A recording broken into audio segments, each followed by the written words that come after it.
Episode number 19. Welcome in. This is the Expected Returns Podcast. My name is Stephen Luttman. I'm a real estate investor and agent in the capital region of New York State. This is very much a real estate focused conversation. However, we do also touch on financial markets, economic data, really anything that's going to impact the world of housing. Last time we touched base was episode number 18, the Election Day special, which was by far the lowest consumed episode yet. And it really wasn't even close. So message received. You guys very much drive the bus here, and I'll do a better job of staying in my lane, focus on real estate and real estate adjacent topics going forward. Speaking of going forward, we are creeping up to year end here. This is middle of December, which means the year end newsletter will be going out. Luckily for you, it's not too late. This is something you can still sign up for. As always, everything I put out here is going to be 100% free. However, it does require you actually signing up for it. So you got to head on over to sjlincoln.com/join, plug in your mailing address. This is specifically a physical copy that's going to be going out, the newsletter for year end. So again, sjlincoln.com/join. Sign up. It is going to be going out in the next couple days. So while you're not too late, make sure you do it pronto. With that said, let's get into the episode. I want to start the conversation today talking about learning new things. A few weeks ago, I managed to get a crack in the windshield of my truck. And fun fact about cracks in the windshield is that they generally don't fix themselves. So this was something I'd put off for a while. Meanwhile, the crack is getting bigger and bigger to the point. This is now clearly a safety issue. I've never replaced a windshield before. However, if you just think through all of the steps involved with something like that, you have whoever you hire is going to have to obviously source the new product that fits your exact vehicle. They're going to be driving out to meet you on site, removing the broken one, properly installing the new, disposing of your broken one, and then obviously they need to drive off to headquarters or wherever they're headed next. If you had told me that was a $1,000 job, I would have said, sounds about right. The time, the labor, the material involved, $1,000 felt appropriate. What it actually ended up costing was about $200. Now, I'm no dummy. I've been around the block a time or two. But what it boils down to is that you simply don't know what you don't know. And as we wrap up 2022, there are a lot of unknowns. We have a workforce today where roughly a third of which would have been college-aged or younger during the great financial crisis, meaning they have no idea what widespread layoffs actually looks like.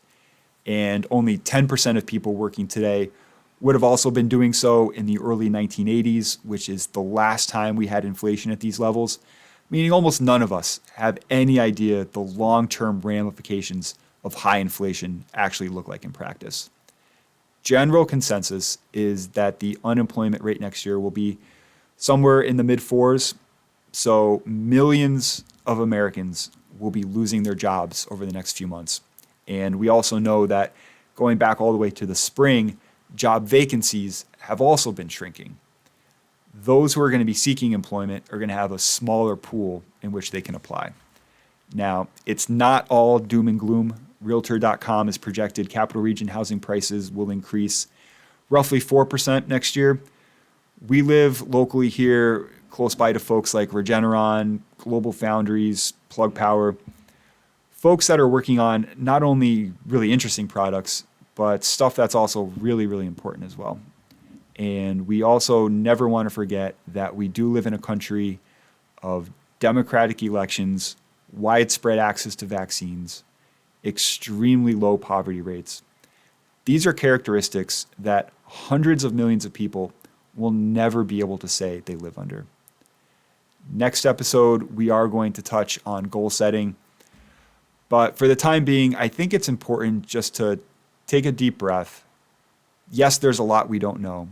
But what I do feel good in saying is that whatever setbacks there might be are usually going to be worse in our heads than they are in reality. Next up, some thoughts on fraud and why more debt is actually a good thing. But first, a quick word from today's show sponsor, Lincoln Realty, helping homebuyers and sellers throughout the capital region. I've been a real estate investor for over a decade and operate the office here as the licensed broker. If you or somebody that you care about has a real estate related need, let's connect. steven@sjlincoln.com. That is my email address, goes directly to me. Or visit sjlincoln.com/book a call, and you can schedule a phone or Zoom conversation with me. Again, email is steven@sjlincoln.com. There are no new agents learning on the job or assistance between you and me. All communication, you can get a hold of me very easily. So again, that's steven@sjlincoln.com, sjlincoln.com/book a call. Let's get back to the show. A gentleman by the name of Sam Bankman-Fried was arrested this past week on charges he used customer deposits from his crypto trading platform, FTX, to fund his own personal lifestyle. If you think that you had a bad 2022, this guy went from being worth billions of dollars to now sitting in prison. From a sheer dollar amount, this is numero uno when it comes to fraud. This is bigger than Enron. This is significantly bigger than Theranos. But let's fast forward for a moment, and let's assume that he does get convicted and the feds start seizing assets to help repay victims of the fraud. I thought it would be a fun thought experiment for us to talk about who should have to return money. Perhaps we'll start with something least offensive and graduate to something maybe a little bit more controversial.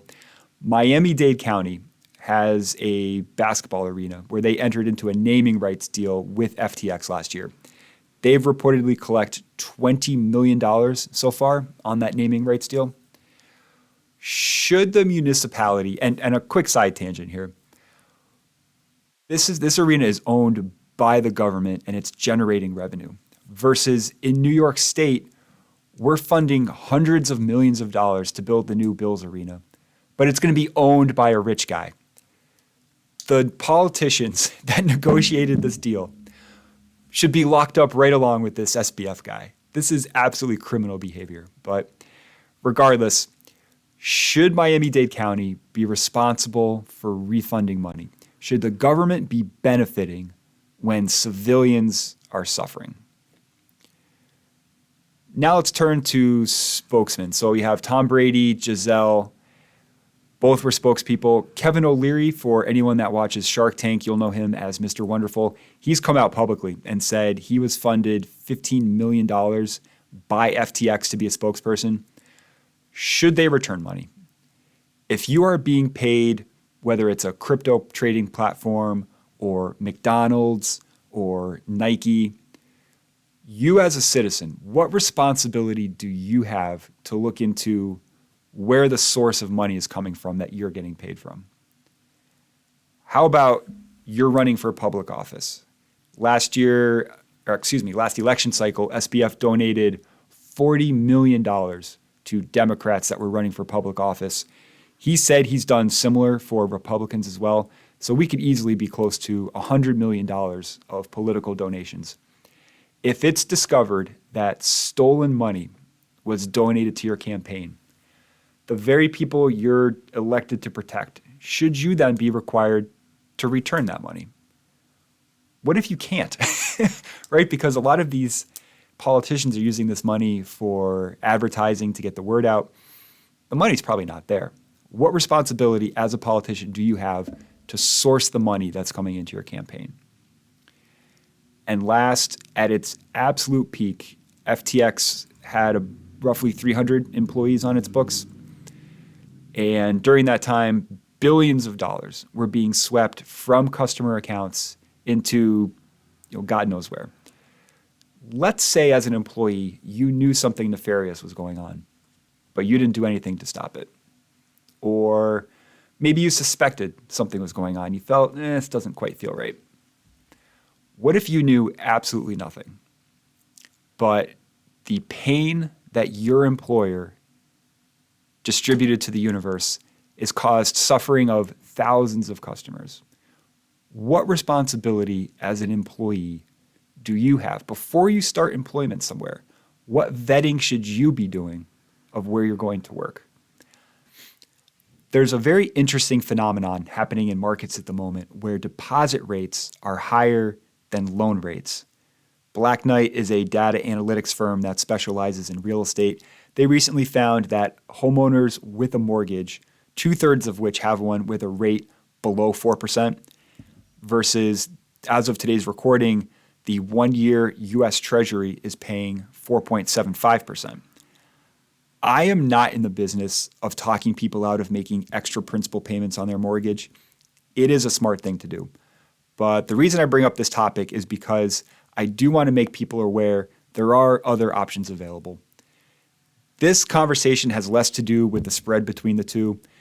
I mean, even if you do the math, let's say the spread is 1% and you're someone that pays an extra $100 per month on your mortgage. Over the life of the loan, we're talking dozens of dollars, inconsequential. But the moment you make that extra $100 payment per month, yes, you're increasing the equity in your property, but good luck getting that wealth out in the event that you need it.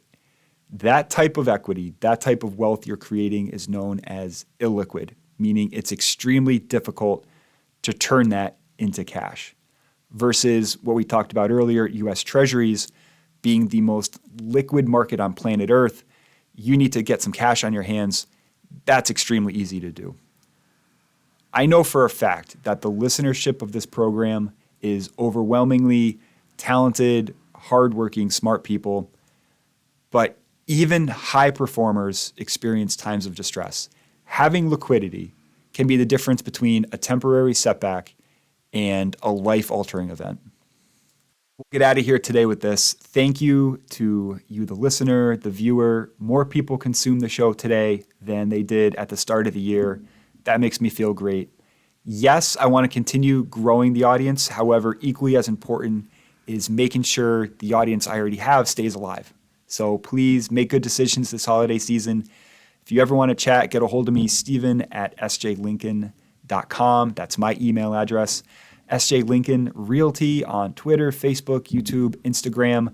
That's going to be the one that's going to be most active. That's where I would steer you. Let's enjoy some time with friends, with family. I can't wait to connect with you again in the new year. Happy holidays. We'll talk again soon.